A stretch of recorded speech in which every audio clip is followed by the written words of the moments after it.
Olá, gente. Boa tarde a todos. Vamos dar início à primeira palestra do dia. Meu nome é Amanda e vou conduzir a palestra do professor Marco Antônio. Comigo estão o João Pedro e a Cecília, aí eles estão aqui para dar um suporte também, caso ocorra algum imprevisto. Bom, vou passar alguns recados antes. Peço que todos mantenham as câmeras e os microfones desligados durante a palestra. Utilizem o chat apenas para assuntos relevantes à palestra, como perguntas e comentários sobre o tema. Em relação à SBI, temos um quadro de perguntas frequentes no site do evento. E caso tenha alguma pergunta que não esteja lá, procure pelo grupo do WhatsApp também. A chamada vai ser feita automaticamente 10 minutos antes do encerramento da atividade, então mais ou menos 14h20, o pessoal já vai começar a fazer a chamada. E, em caso de dúvida, também procure pelo grupo do WhatsApp. Bom, dando início à nossa atividade, agradecemos a presença do professor Marco Antônio Stefano, com a palestra intitulada A Biotecnologia no Desenvolvimento da Vacina anti-SARS-CoV-2. Ele é graduado em Medicina Veterinária pela Universidade Federal Rural do Rio de Janeiro.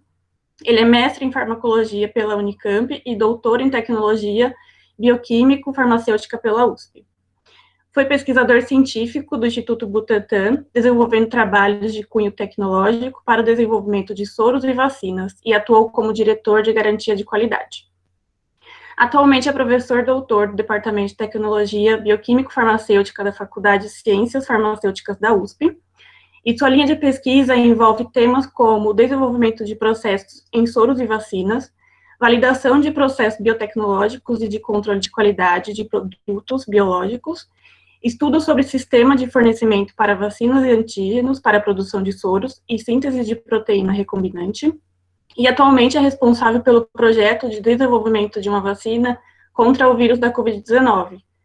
Assim, na palestra serão abordadas questões como o planejamento de uma vacina, o processo de desenvolvimento e suas principais características. Com vocês, o professor Marco Antônio Stefano. Muito obrigado, Amanda, pela apresentação. Boa tarde a todos, é um prazer estar falando com vocês, né?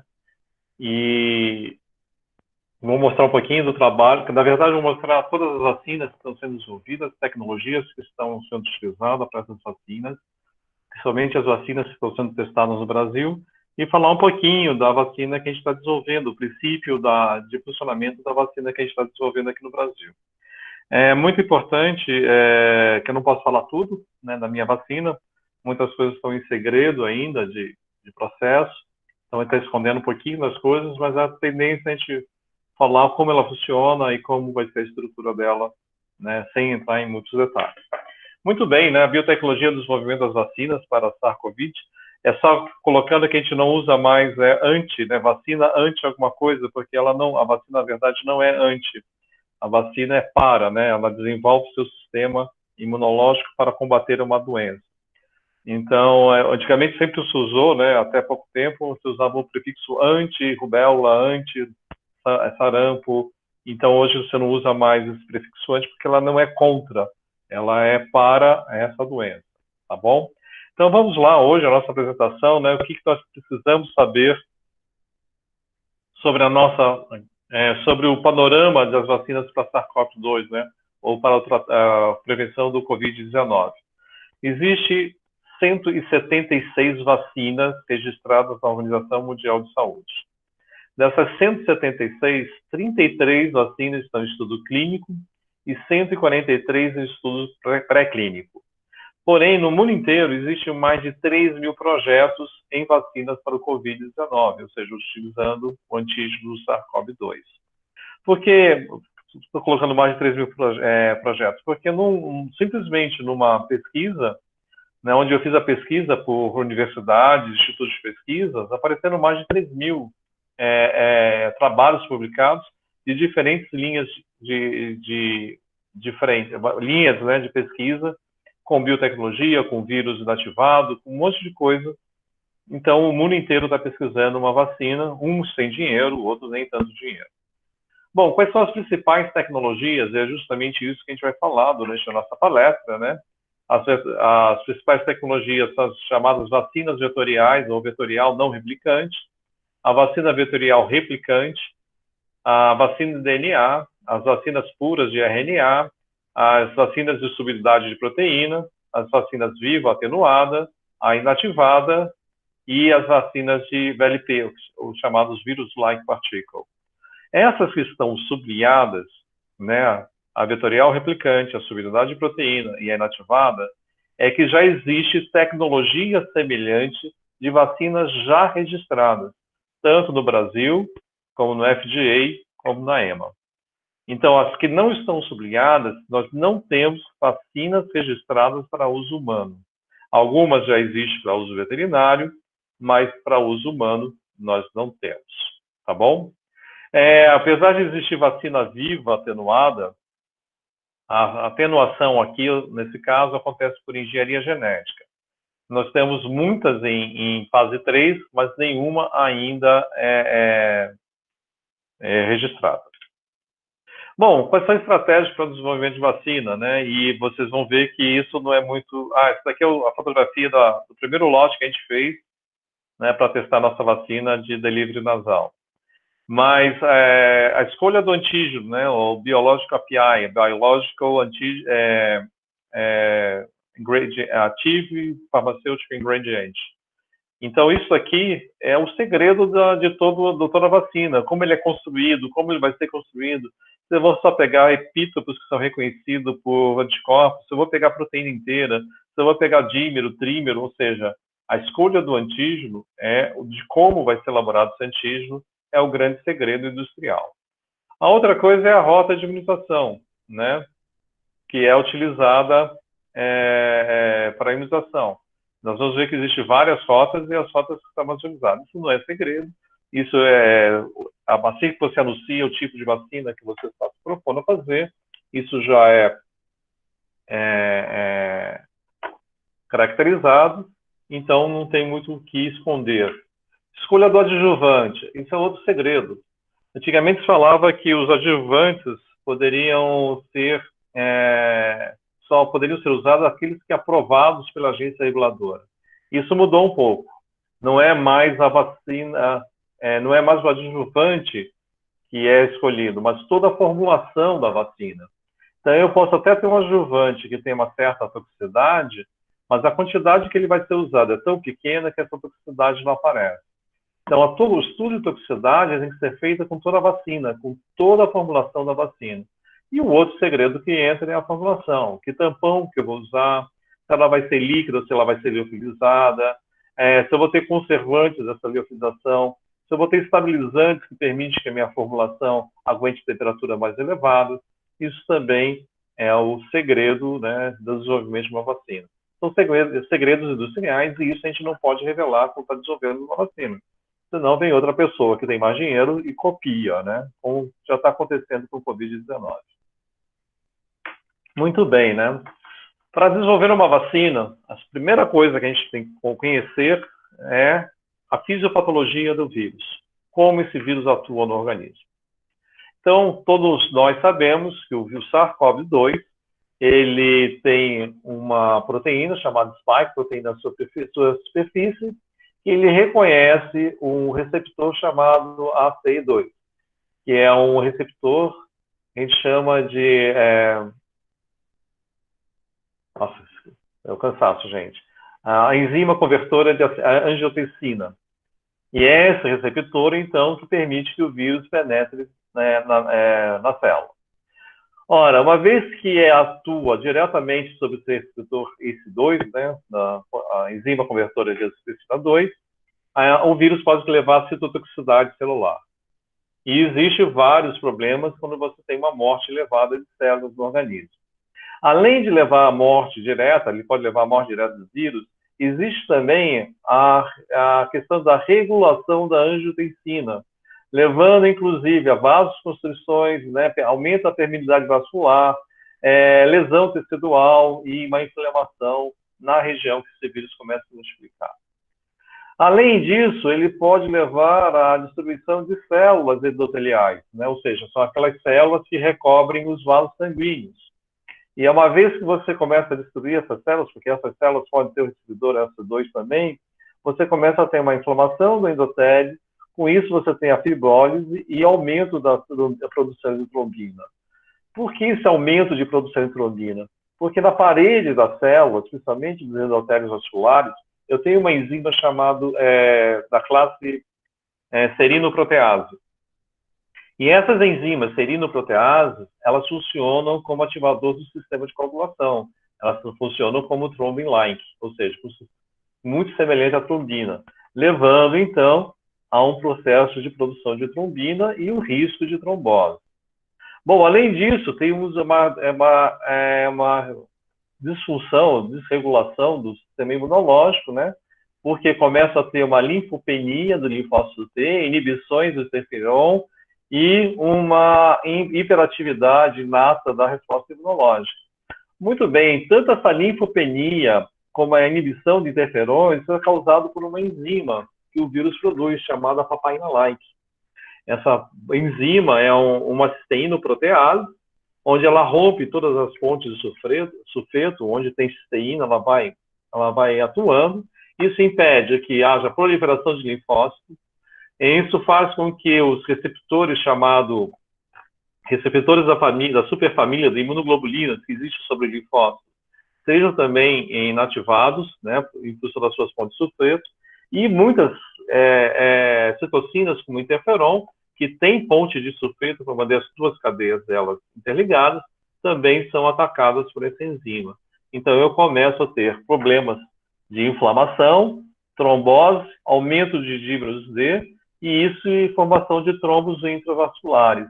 Isso é o que leva, essa é a principal fisiopatologia hoje conhecida do SARS-CoV-2. Muito bem. Além de conhecer a fisiopatologia do vírus, eu tenho que conhecer a estrutura viral. Então, esse vírus ele tem uma proteína de membrana chamada proteína M. Nessa proteína M eu tenho inserido as proteínas spike, né, das glicoproteínas spike, que são responsáveis pelo reconhecimento do receptor AC2. Eu tenho uma outra proteína, a proteína M, né, que ele envolve, né, ele protege a molécula de RNA. E não esqueça que esse RNA ele é um open read frame, quer dizer, ele é um RNA que vai ser lido automaticamente, ele vai ser transcrito em proteína sem precisar de uma transcrição para DNA, né? E ela está protegida por essa proteína N dentro do envelope viral. Muito bem, aqui está o genoma, né? Nós temos o Open Read Frame 1A e 1B, e esses são os primeiros frames que vão ser lidos do SARS-CoV-2, né? Apesar de ser SARS-CoV de 2003, ele tem uma estrutura de 98% de semelhança, mas o mais importante, o que vai ser produzido são as proteínas não estruturais. E essas proteínas estruturais, a primeira é a papaina-like, e depois a helicase, e depois a chamada 3CL protease, que é outra enzima também proteolítica. Então, muitas proteínas vão ser produzidas, muitas enzimas começam a ser produzidas justamente para quebrar a molécula de RNA e começar, então, a síntese, né? A outra que vai estar aqui é a polimerase do vírus, a RNA polimerase desse vírus é extremamente eficiente. Não sei como ninguém ainda está trabalhando com ela para fazer proteína recombinante, mas ela tem uma eficiência fora do normal, até então era muito desconhecido. Então, vem o genoma da proteína S, né, da proteína E, da proteína M e da proteína N, de navio. E fora outras, né, outros open reads que vão produzir outros tipos de proteínas não estruturais que vão melhorar a velocidade ou diminuir a velocidade. Desse modo, por que eu tenho que conhecer a estrutura, né, para escolher do antígeno? Então, eu posso escolher o vírus inteiro, né? Eu posso escolher apenas a proteína spike, onde eu tenho na forma trimérica, né, onde ela está reunida os três monômeros da spike. Dentro desse spike, eu tenho uma região chamada receptor bind dominion, e esse receptor eu posso trabalhar com ele monomérico ou posso trabalhar de forma dimérica, ligados por pontos sulfeno, do sulfeto, que estão sendo usados na vacinação hoje. Esse tipo de antígeno é o que está sendo mais utilizado e que tem levado ao desafio e proteção dos animais em estudo pré-clínico. Isso foi feito com MERS, com Covid-19, com SARS e a outros betas coronavírus, né, e tem sido utilizado para a produção de vacina também.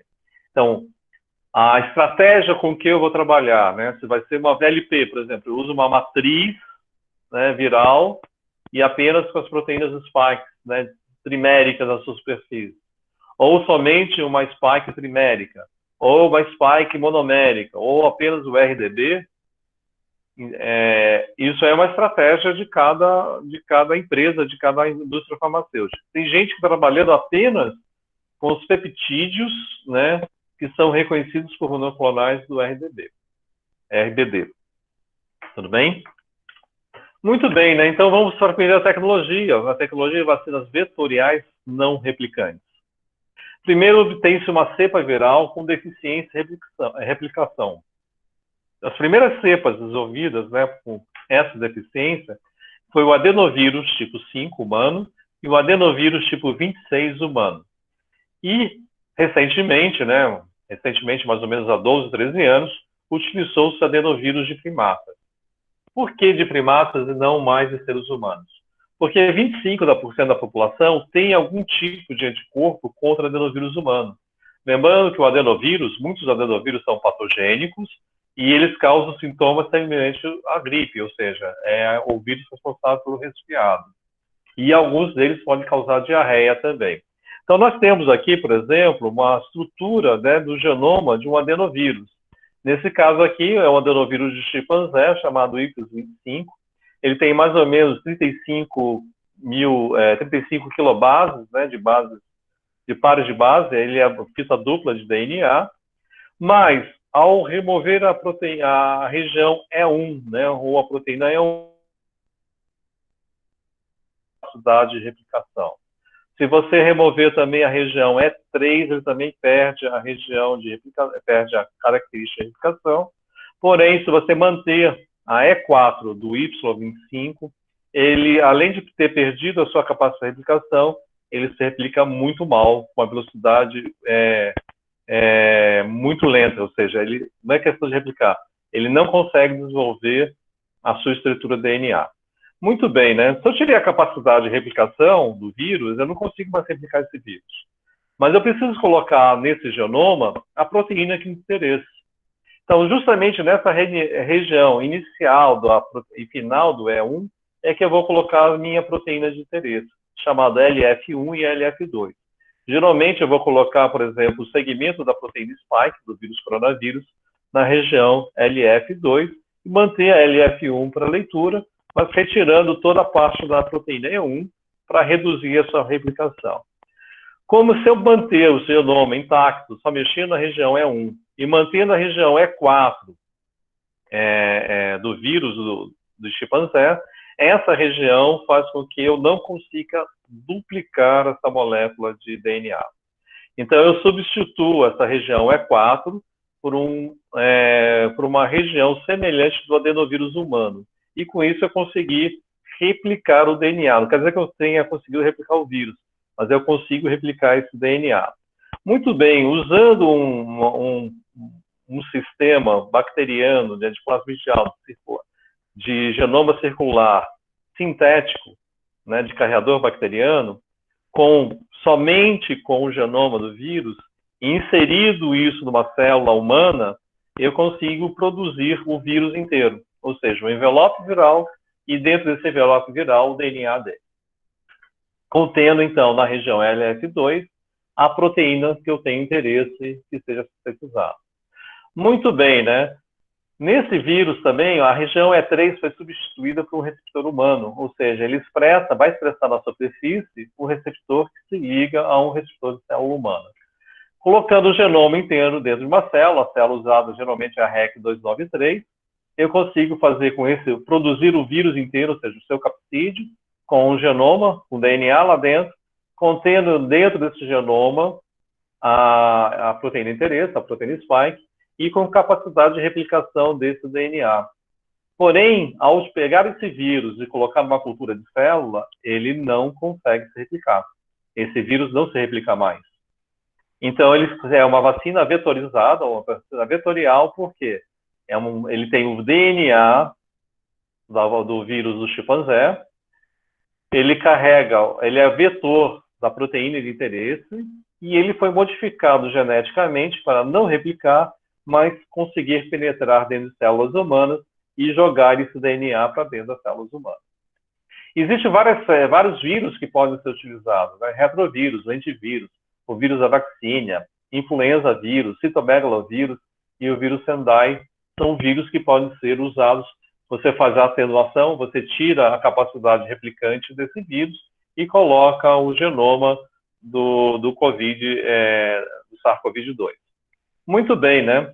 A maioria dessas células são humanas, então é passível que a população humana já tenha algum anticorpo contra esse vírus e esse vírus não consiga chegar à célula digestiva.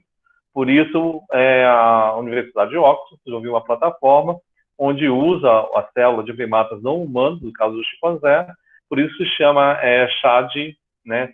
CH de chimpanzé, A de adenovírus, Oxford 1, quer dizer, é o modelo 01, quer dizer, o primeiro modelo dessa plataforma desenvolvida da Universidade de Oxford. Na verdade, não é a Universidade de Oxford, é a Vaccitech. A Vaccitech é uma spin-out, né, da Universidade de Oxford, junto com o Instituto Jenner, né, na Inglaterra. Então, é justamente isso, a inserção do gene de interesse do genoma do vetor, né, no vetor viral, e a inserção do genoma numa célula, do vetor viral em uma célula humana, e essa célula humana começa, então, a produzir o vírus, sem que ele tenha a capacidade de replicar. Bom, existe a tecnologia de vacinas vetoriais replicantes, e já temos vacinas no mercado que usam essa tecnologia.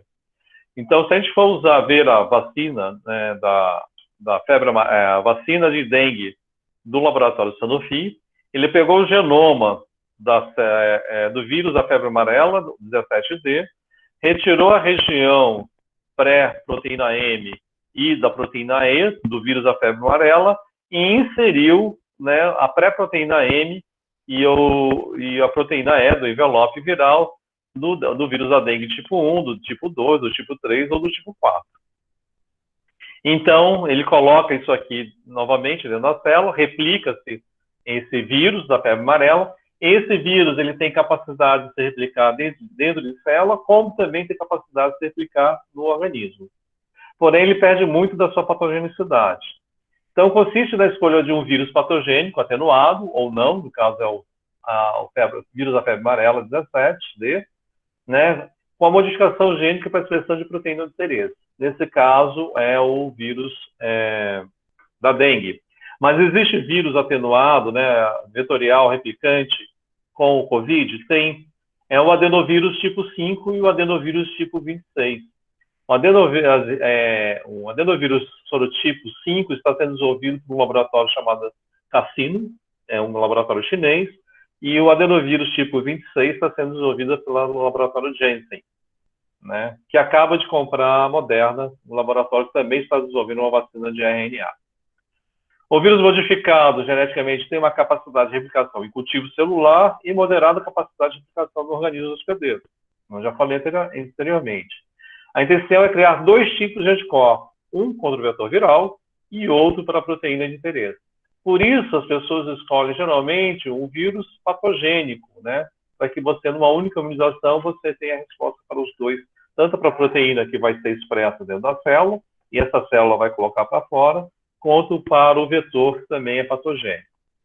Existem vacinas, por exemplo, a vacina de dengue, que usa o vetor do vírus da febre amarela, e recentemente a vacina de ébola, aprovada pelo laboratório Merck Sharp Dohme, que usa como vetor o vírus da estomatite vesicular. É o mesmo princípio, retirar-se uma proteína do vírus da estomatite vesicular e colocou o genoma desse vírus do vírus do ébola.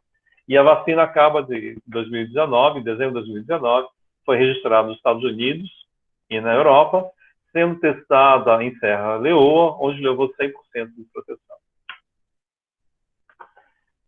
A outra vacina são as moléculas puras de DNA, né? Eu uso um plasmídio DNA, eu tenho que inocular esse plasmídio dentro de uma célula, geralmente a célula escolhida são os miócitos, ou as células musculares, porque sabe-se que as células musculares elas são multinucleadas, e com isso ela tem um sistema de Golgi todo distribuído dentro do seu citoplasma, podendo então fazer a transcrição desse plasmídio DNA em RNA, essa célula secretar e ser o antígeno secretar a proteína que foi expressa, essa proteína ser reconhecida diretamente por célula B ou por célula apresentadora de antígeno, fazendo a cooperação com o linfócito citotóxico, T-helper 8 e T-helper 1, através de MHC ou classe 1 ou a classe 2.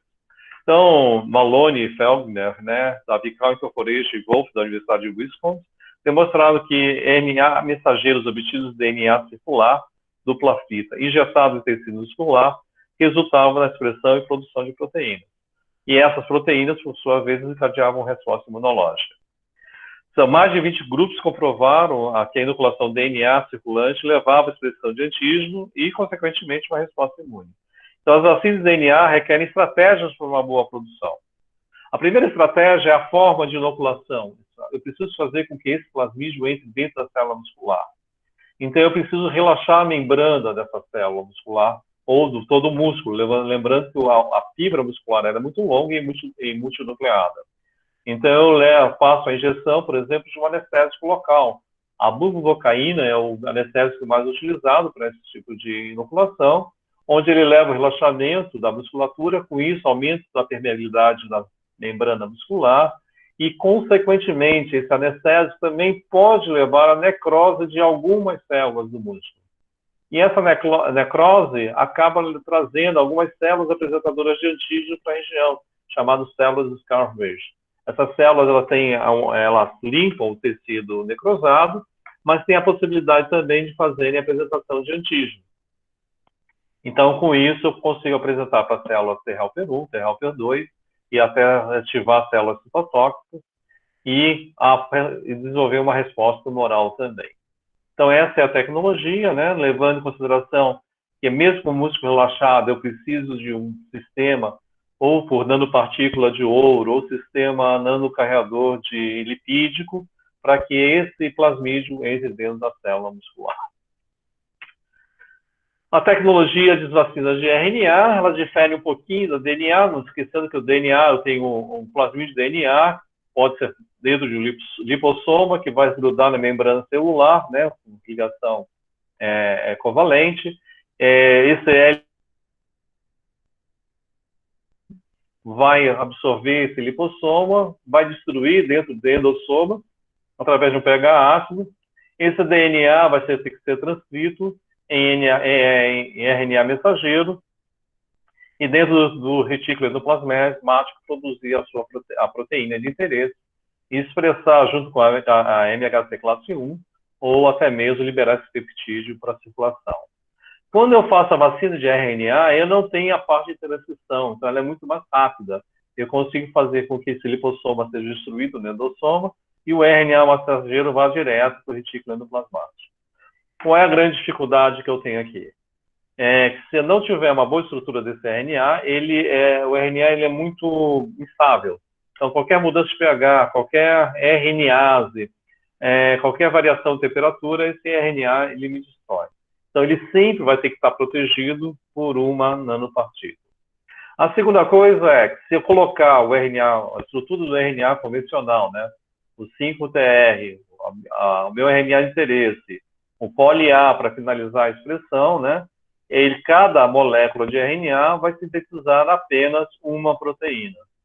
Porém, se eu codificar, né, junto com a minha proteína de interesse, mais uma polimerase, como por exemplo do alfavírus, né, que é uma proteína não estrutural, eu consigo com que dentro da célula, essa polimerase me sintetize várias cópias do RNA mensageiro, aumentando então a quantidade de RNA que vai ser produzido dentro da célula, me apresentando junto com o MHC classe 1 e também excretando para fora do sistema. Com isso, eu consigo uma excelente resposta imune. Aí é outro problema que nós temos, né? As vacinas desenvolvidas por subunidade de proteína. Geralmente a expressão dessa proteína é em célula de mamífero, porque eu quero que ela tenha uma certa glicosilação, porque ela consegue, então, me ligar com o receptor AC2. Uma coisa muito interessante desse vírus é que a proteína spike, ela é trimérica e ela tem uma região de domínio de ligação com a AC2. Esse domínio ele pode estar fechado ou aberto, onde apenas um monômero ele vai abrir, expondo um peptídeo interno que não estava antes exposto. E o que acontece com esse peptídeo justamente é esse que vai ligar à região da enzima conversora de angiotensina. Ou seja, se o receptor Spike estiver fechado, esse vírus não tem capacidade de infectar. Mas se o Spike estiver aberto, é esse que vai se reconhecer o receptor AC2 e ele que vai penetrar na célula. Muito bem, né? Fora isso, foram vistos que a correlação dos antígenos em superfície, né, dos peptídeos presentes, né, são reconhecidos imunologicamente da proteína Spike, né, viram que no SARS-CoV-2 existe 29 peptídeos que são reconhecidos, e no SARS-CoV, quer dizer, que causou o SARS em 2003, existe 26.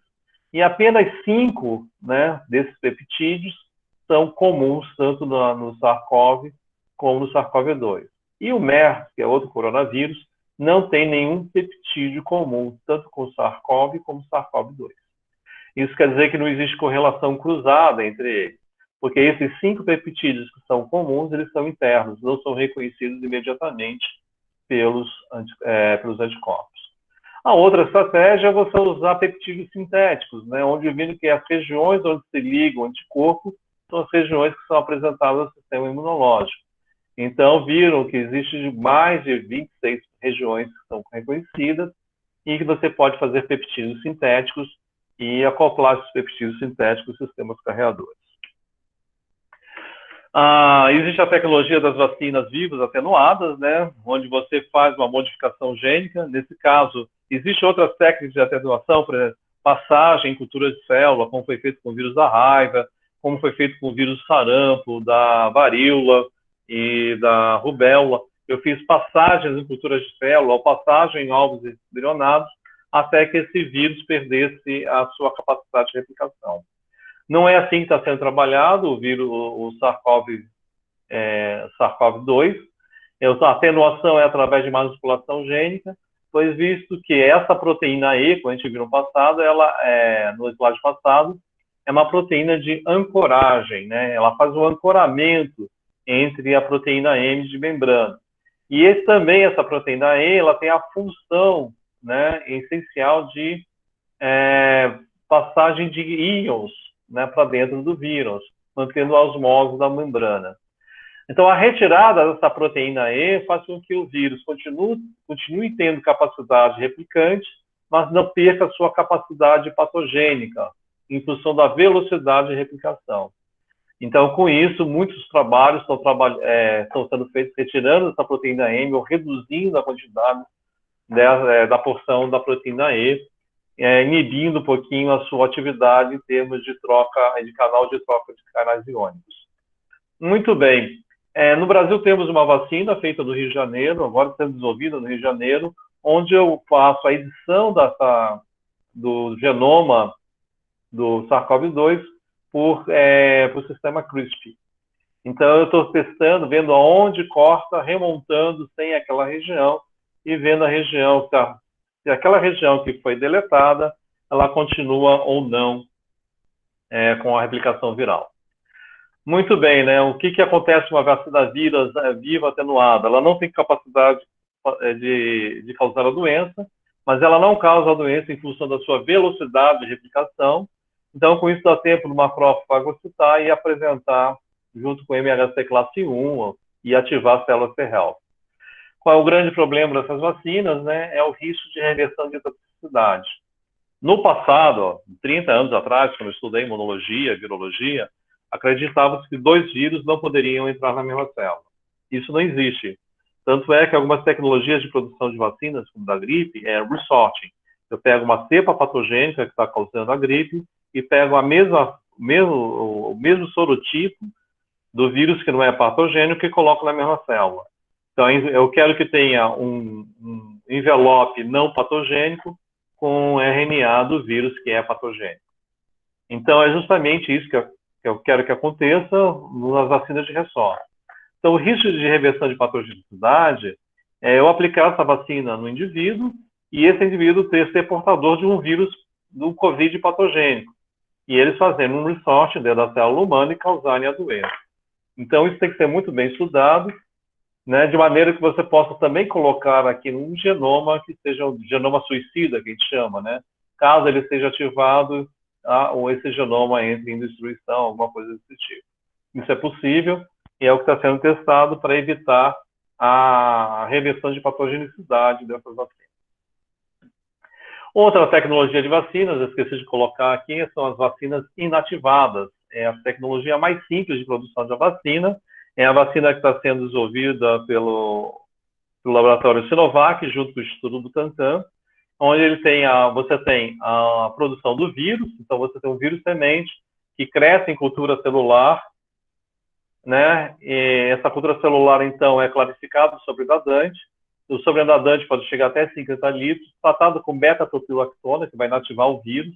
A beta-tropilactona ela faz uma aquilação do RNA viral. Então, você faz a validação da inativação viral. Esse vírus inativado, então, é concentrado e é tratado com benzonase, que é uma enzima que degrada DNA e RNA. Novamente, passa por uma cromatografia de hidroquiônica, uma cromatografia de exclusão molecular, filtro 02, absorção com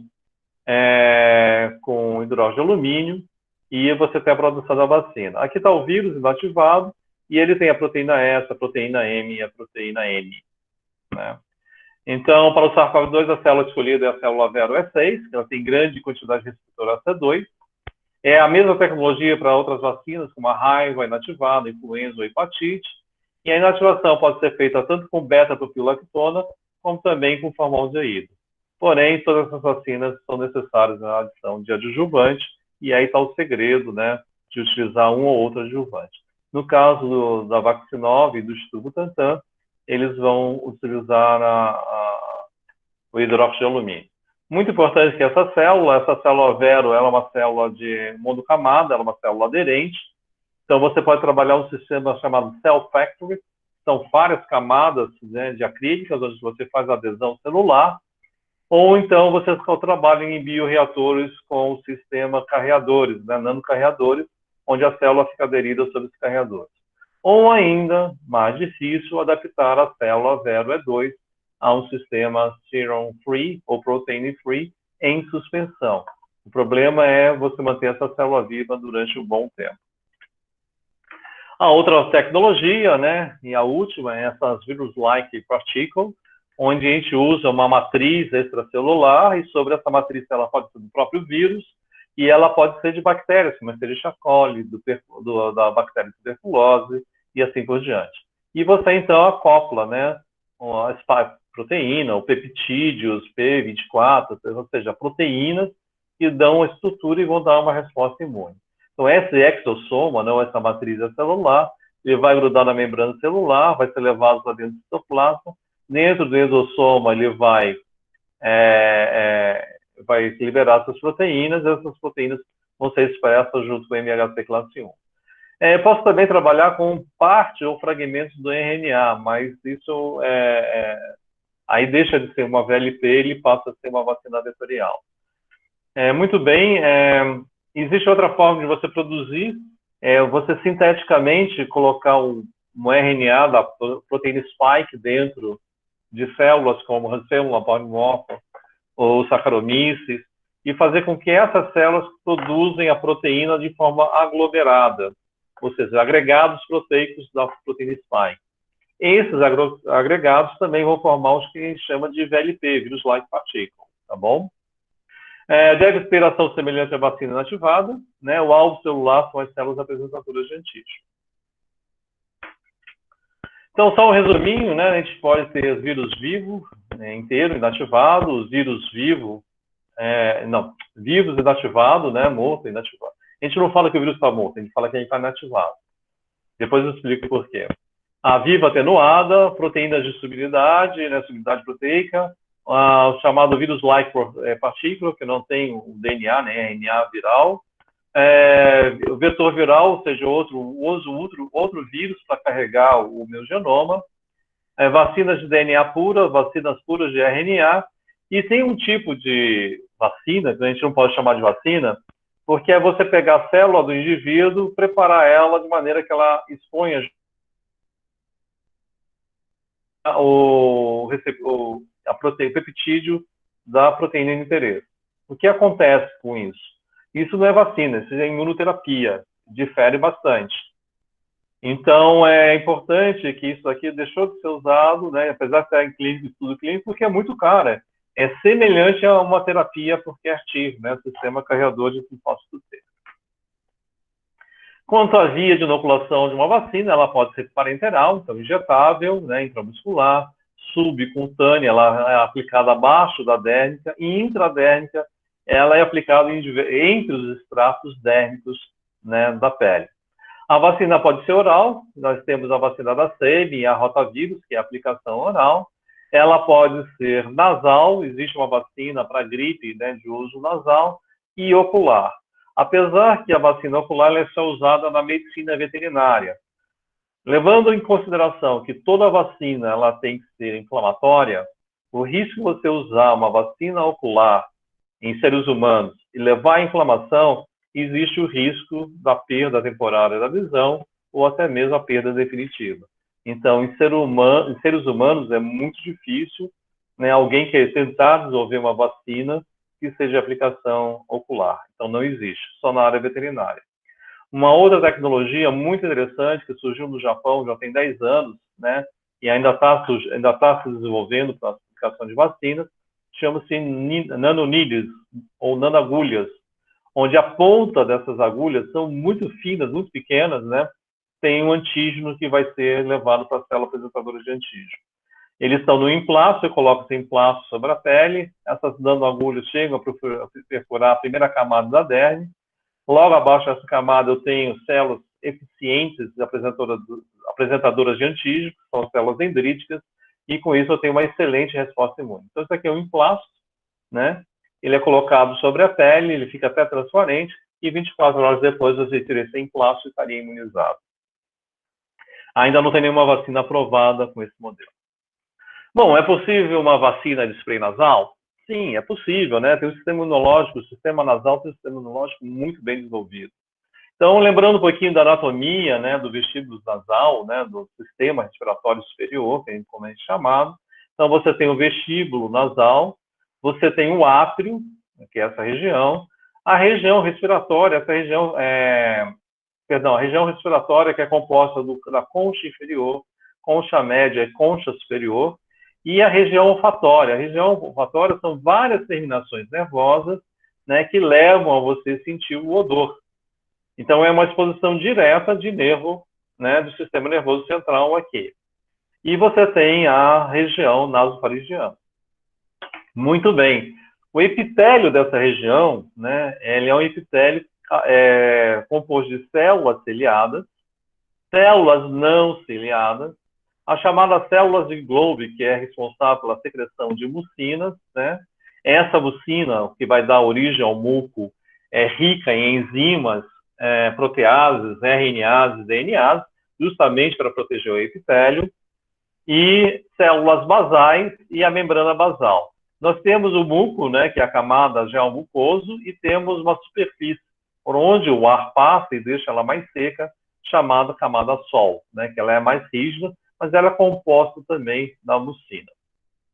Muito bem, aumentando ainda a microscopia, né, o tamanho desse epitélio, nós vamos ver que o epitélio nasal ele é rico num tipo de célula chamada células M.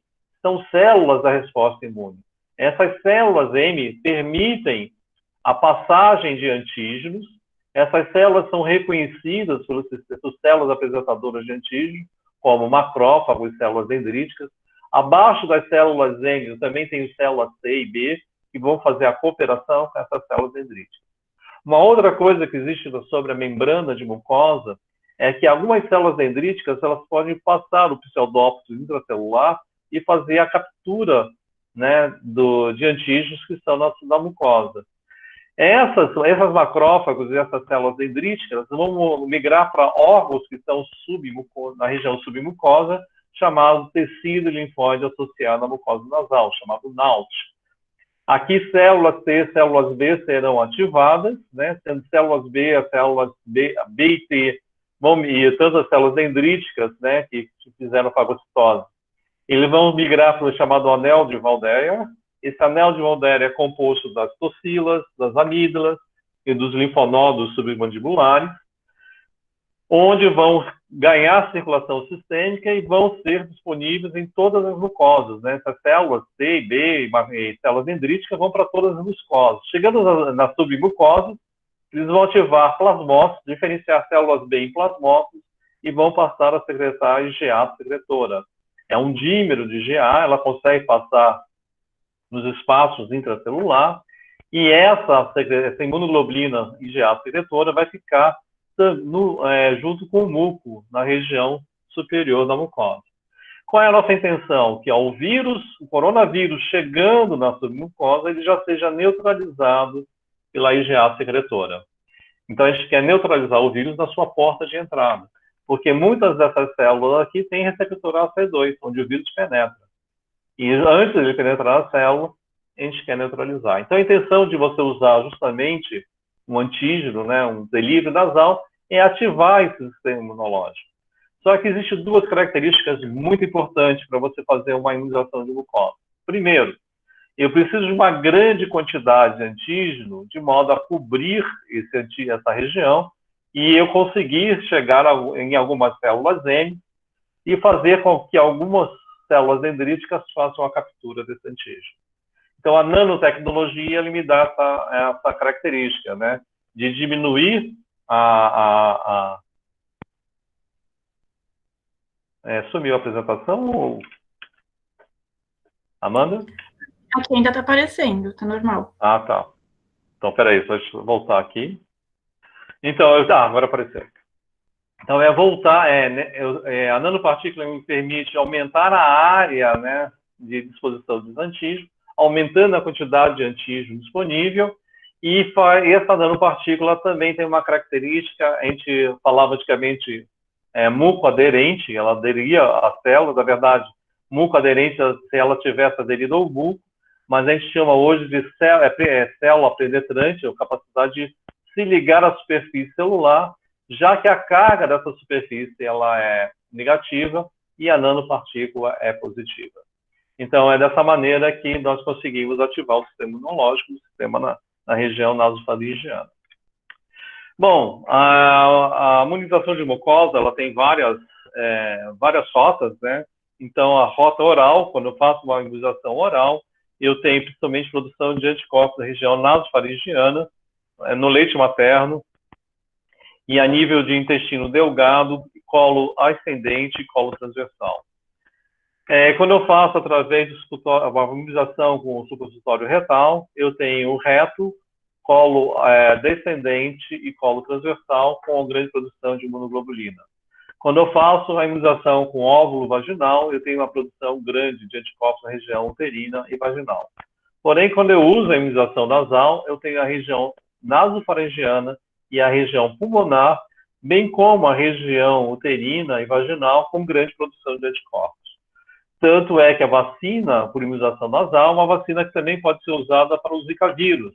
Uma vez que eu tenho a produção de anticorpos na região vaginal e uterina, esses anticorpos impediriam a transmissão sexual do Zika vírus, que já foi comprovado que ele é transmitido sexualmente, como também, se a mulher estiver gestante, leva ao impedimento da passagem do Zika vírus através da placenta e podendo causar, inibindo, então, a causa da microcefalia em criança.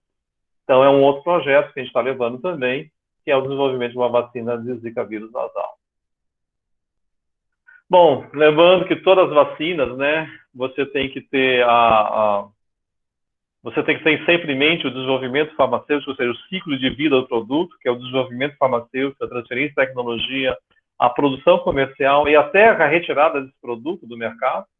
Você tem que ter ideia, por exemplo, a vacina de varíola, desde 1979, nós não vacinamos mais ninguém no Brasil, e desde 1984, no mundo, ninguém mais toma vacina de varíola. Muito bem, onde estão as cepas virais que são utilizadas por essa vacina? Onde elas foram parar? Bom, ela só existe em 3 países: Brasil, Estados Unidos e União Soviética. Mas ninguém tem esses vírus. E onde estão guardados? Umas eu sei, não posso falar, mas esses vírus existem e são patogênicos. Então, desde a hora que começa o desenvolvimento farmacêutico, ela tem que ser feito, desde que eu faço o banco de células, ela tem que ser feita em boas práticas de fabricação. Então, tem que ter um gerenciamento de responsabilidade para cada etapa que vai ser desenvolvida. Eu tenho que ter os elementos de qualidade farmacêutica para cada etapa que está sendo desenvolvida. E tem alguns facilitadores, gerenciamento de conhecimento, e o gerenciamento de qualidade de risco para o paciente, e sabendo que o meu desenvolvimento farmacêutico, ele tem a descoberta, o desenvolvimento não clínico e o desenvolvimento clínico. Sendo que dentro da universidade, nós só conseguimos fazer a fase 1 e, no máximo, chegar a uma fase 2. Não conseguimos, não cabe à universidade, a gente não tem dinheiro para ir adiante. É isso que eu tinha para falar. Muito obrigado pela atenção de vocês, 147 pessoas.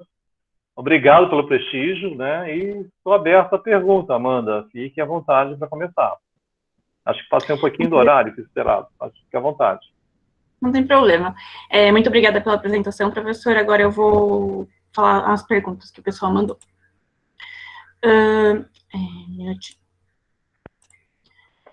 A Yasmin Cristine, ela mandou: professor, boa tarde. Na sua opinião, qual é o principal obstáculo que impede o desenvolvimento de uma vacina para o Covid-19?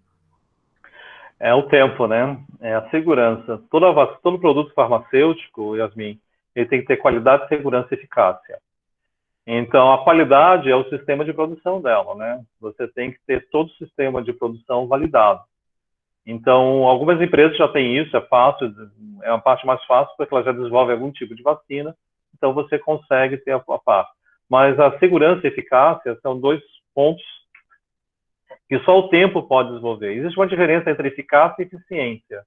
Eu posso provar a eficiência de uma vacina em laboratório, no imunizo animal, ou imunizo seres humanos, pego os anticorpos, levo para o laboratório e vejo se ele neutralizou o vírus em cultura celular. A eficácia é eu diminuir a incidência da doença em função da vacinação. E isso pode levar anos. Por exemplo, a hepatite B, que a vacina foi desenvolvida em 96, e as imunizações começaram em 2000, somente há 5 anos atrás, em 2015, quando as crianças vacinadas, né, com a hepatite B chegaram à sua atividade sexual, é que eu fui ver que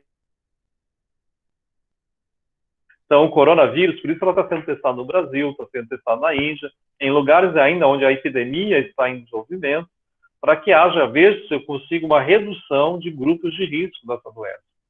Então, a eficácia demora muito tempo, a gente chama isso de a fase 3 de estudo clínico. E a outra coisa é a segurança, né? Muitas técnicas, né, que vão determinar a segurança dessa vacina, se a vacina já vem sendo estudada, o modelo de vacina está estudando há 11 anos, 10 anos, eu já sei mais ou menos os riscos e benefícios dessa vacina. Por exemplo, a vacina de Oxford é estudada desde 2011, né, para outros vírus, para outras doenças, não para o Covid.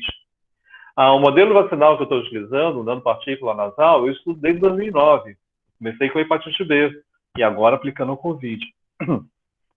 Então, a segurança ela tem que ser comprovada em todos os modelos de testes. Eu tenho que ver se ela leva a doença autoimune, eu tenho que ver se a vacina vai ter, depois de 2, 3 doses, ela continua com eficiência, se ela não vai ser neutralizada. Então, é isso que demora o desenvolvimento da vacina. É o tempo que demora. Tá bom?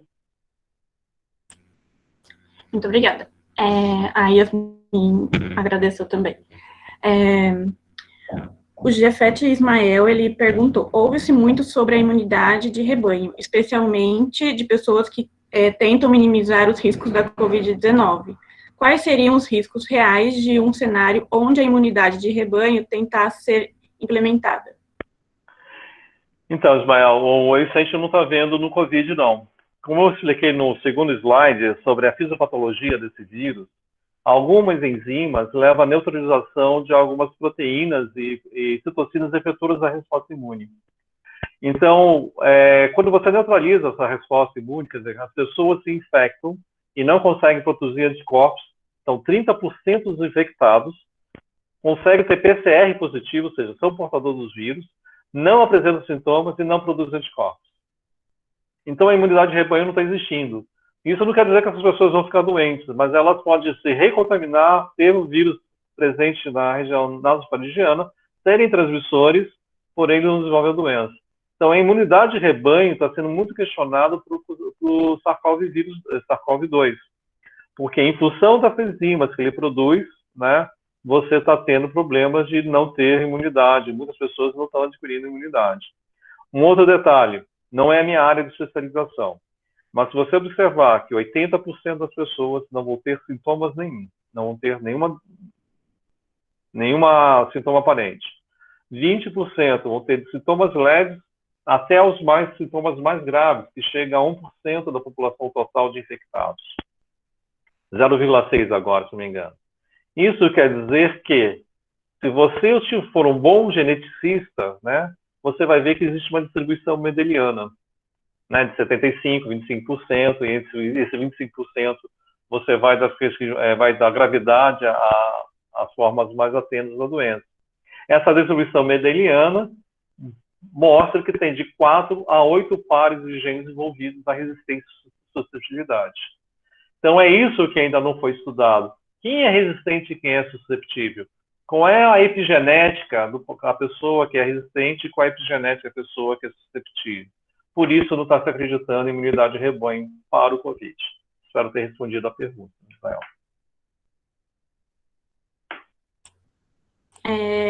Tem outra pergunta. A Maria Eduarda perguntou: muitos governantes ao redor do mundo estão prometendo datas de alguns especialistas, e alguns especialistas dizem que é improvável essas datas. Na sua opinião, quando realmente teremos uma vacina disponível para a Covid? Eu acredito que a partir de março de 2021 vai ter uma vacina para a Covid, né? Essa vacina ela não vai ser efetiva, ela não vai ter uma proteção de 90%, 98%. Ela vai estar entre 50% a 70%. A população brasileira ela é multigênica, né? Nós temos uma mistura de vários tipos de genes, então isso está demonstrando que ela não é, em função da sua epigenia, você pode não ter uma resposta imunológica tão efetiva. Então, a Anvisa já falou que também que se uma vacina chegar a 50% de proteção, ela é uma vacina boa, ela pode ser utilizada porque vai proteger 50% da população e geralmente proteger aquela população mais vulnerável, ou seja, aquelas pessoas que poderiam ficar com a forma mais grave da doença. Então, essa é a promessa, mas fica em dúvida, né? O que todo mundo está duvidando é que se todos os testes de segurança estarão sendo realizados. Não, nem todos os testes de segurança, porque os testes de segurança a longo prazo, esses não vão estar sendo realizados, e só quando você tiver uma vacinação em massa que você vai saber as consequências a longo prazo dessa vacinação. Pode ser que tenha algum, pode ser que não tenha nada, mas é só a longo prazo que a gente vai saber. Legal. Só um recado antes da próxima pergunta. A próxima atividade já está com o link lá no Eventry, então fiquem à vontade, caso queiram sair da chamada para ir para outra atividade, não tem problema algum, que a gente vai continuar com as perguntas. A próxima pergunta é do professor Arnaldo. Existe a possibilidade de um anticorpo monoclonal ser usado como vacina ou como medicamento no combate da Covid-19? Sim, existe, né, como medicamento, como terapêutica, né? Você fez a pergunta certa, existe a possibilidade de um anticorpo ser usado como vacina? Existe uma tecnologia que até agora não foi utilizada, que é o chamado vacinas antidiotípicas, né? Isso é uma tecnologia que até agora, pelo menos os registros da Organização Mundial de Saúde, a gente não viu nenhuma vacina onde você usa um anticorpo contra antígeno, sendo que esse anticorpo carrega na sua região hipervariável os antígenos do Covid. Então, não saiu nenhuma vacina, nenhum estudo com vacina antidiotípica. Mas como terapêutico, sim. Né? Principalmente dessa questão da spike proteína aberta, né, quando ela abre, que o vírus se torna infeccioso, ela fechada, o vírus não é infeccioso, e isso pode estar relacionado ao pH da mucosa, então é uma coisa que tem que ser vista, tem que ser estudada nessa fisiopatologia, mas acredita, se você tiver anticorpo circulando, justamente para esse peptídeo que está exposto, quando a spike está aberta, que ele tem a capacidade de neutralizar o vírus. Então isso está sendo estudado, existem vários antimonoclonais sendo estudados no mundo inteiro. Posso dizer para você que existem uns 40 centros de estudos, inclusive no Brasil, o Instituto Butantan está estudando monoclonal para o Covid-19. Certo. A Maria Gabriela perguntou qual a grande importância nas fases dos testes clínicos para que uma vacina seja efetiva? Quais os maiores riscos de se produzir uma vacina em tempo recorde e como está sendo feito? Desculpa pelo barulho também no fundo. Não, fica tranquila. Bom, existe risco sim, né? Mas o risco maior é a doença. Então, a gente tem que botar na balança, né? Existe risco de desenvolver uma vacina tão rápido? Existe. Para vocês terem ideia, a vacina mais rápida produzida até hoje foi a vacina contra o ébola, né? Que usa também o sistema de vacina vetorial, só que é replicante, que usa o vírus da estomatite, que foi aprovado em 2019. Ela foi aprovada em 4 anos e meio. Existe risco? Sim, existem muitos riscos. Mas a gente também tem que pensar no benefício, né? Os testes de segurança não vão ser completos. Por exemplo, um dos testes de segurança é a capacidade de uma vacina levar a doença autoimune.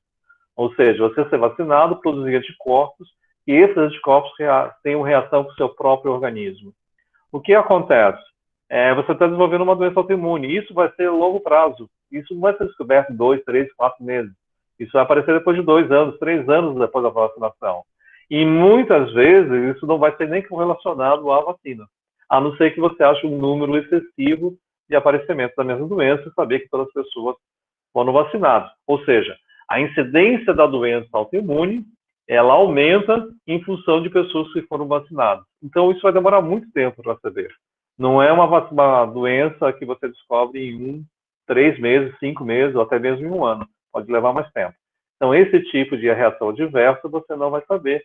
Mas aí veio a pergunta, né? Qual é o risco? Continuar com a doença, tudo parado, economia parada, sem poder sair com os amigos, beber cerveja, ou, né, ter o risco de voltar ao normal, a economia voltar a funcionar e tudo mais. Isso tem que ser colocado na balança, e evidentemente o risco sempre vai existir. A próxima pergunta é do Jeffet Ismael. Ele perguntou: a ciência atualmente concorda com a definição de que vírus são seres não vivos? Mas você concorda com essa definição? Vamos lá. Nunca me desceu muito essa ideia, ele complementou. Vamos lá. Os biólogos, os puristas, os microbiologistas puristas, né? Eles definem organismo como qualquer ser com capacidade de se autorreplicar. Então, o vírus não tem a capacidade de replicar sozinho, eles precisam de um hospedeiro. Então, os puristas, eles acham que o vírus não é um micro-organismo, né? Porque ele não tem essa capacidade autônoma, ele precisa de um hospedeiro. Então, se eu concordo ou não concordo, vou ser muito franco. Para mim, vírus é micro-organismo, ele é um organismo. Apesar de ele precisar de um hospedeiro, ele replica dentro do seu hospedeiro, ele replica o seu DNA, o seu RNA. Essa é a minha visão. Mas os puristas, né, aquele que define o que é um organismo, eles falam que vírus não é um micro-organismo, não poderia estar dentro da microbiologia.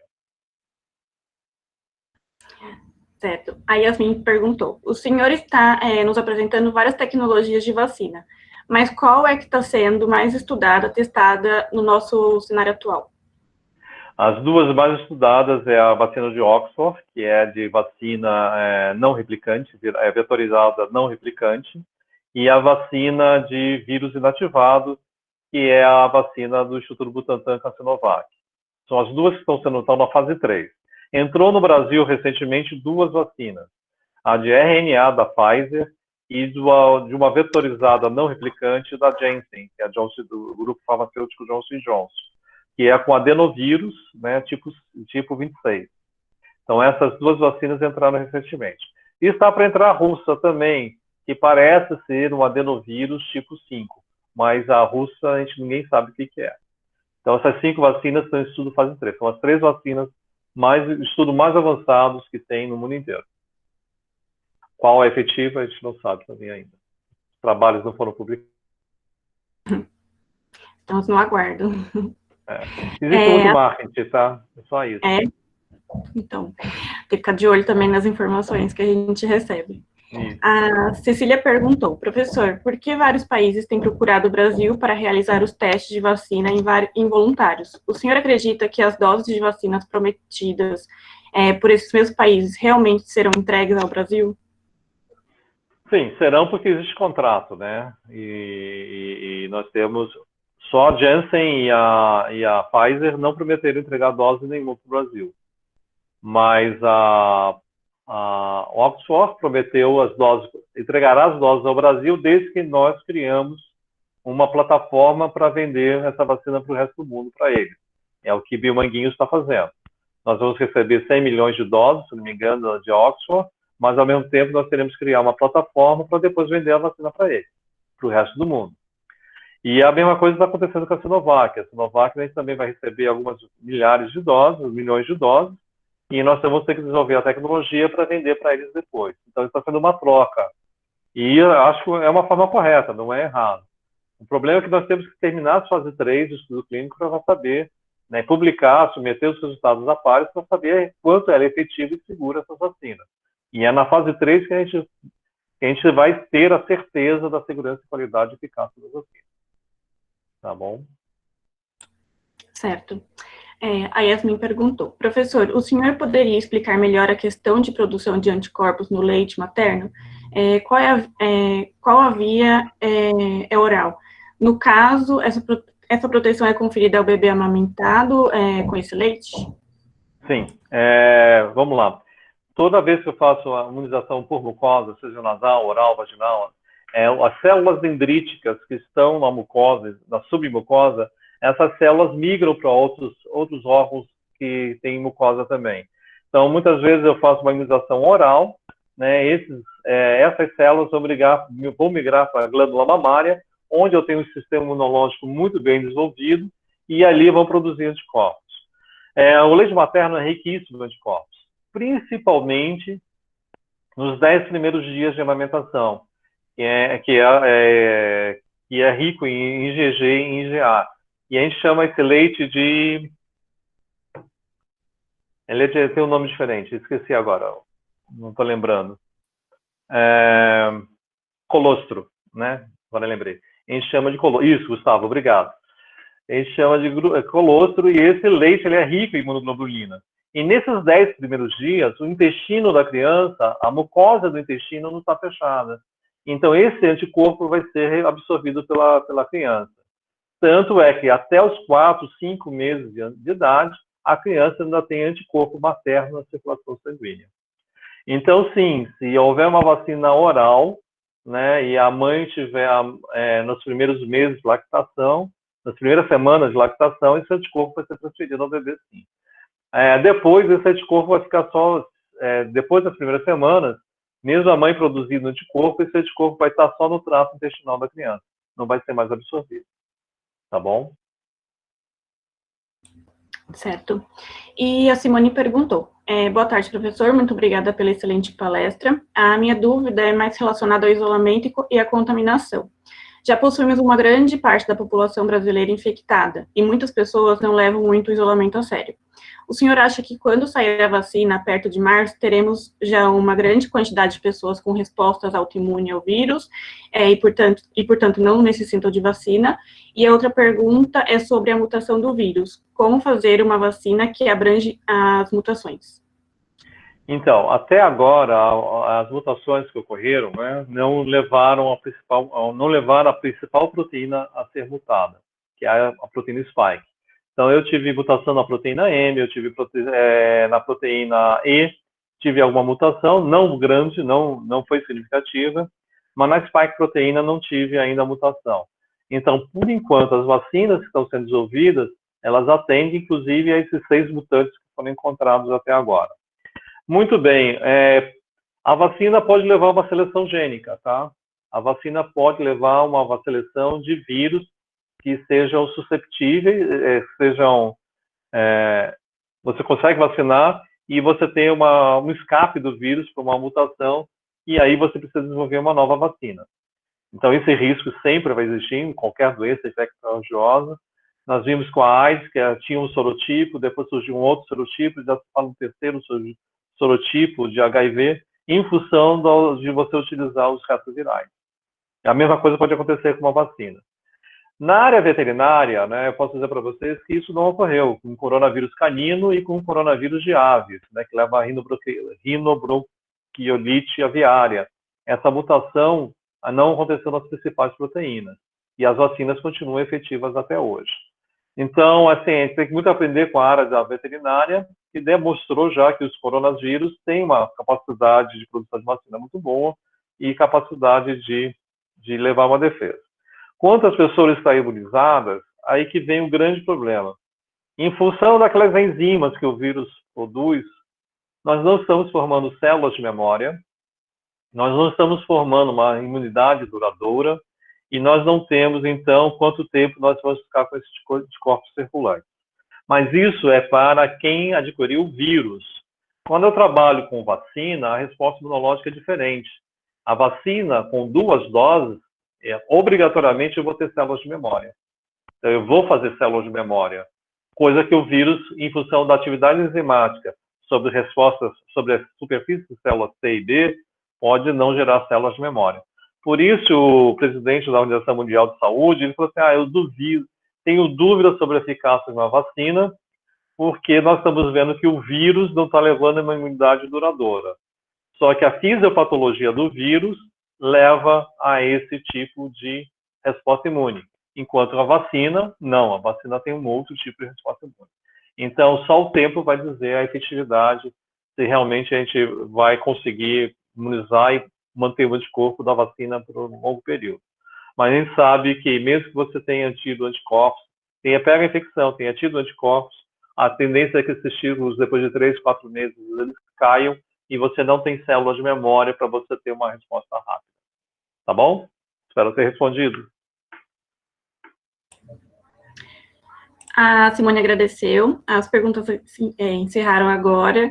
E, professor, muito obrigada pela sua apresentação e tenho certeza que foi muito enriquecedora para todos nós, esclareceu muitas dúvidas e obrigada por ter aceitado o convite. Não, foi um prazer, estou sempre à disposição. O laboratório, quem quiser fazer mestrado, doutorado, está aberto também. Não sei até quando a gente vai continuar com Covid, mas acredito que nossa vacina até julho, agosto do ano que vem, ela esteja sendo produzida. Né? Mas temos outras vacinas, temos outros produtos biofármacos sendo desenvolvidos. E para quem quiser seguir essa carreira acadêmica, o laboratório está à disposição. Tá bom? Excelente. Todo mundo está agradecendo agora. Acho que o senhor está... Eu que agradeço a vocês. Sem vocês, eu não estaria aqui, gente. Muito obrigado. Então fica um convite para o ano que vem vir para Lorena também. Vai ser um prazer. Sei que você nunca não tive a oportunidade de conhecer, mas quero conhecer sim. Então tá bom. Fica aberto. Muito obrigado a todos.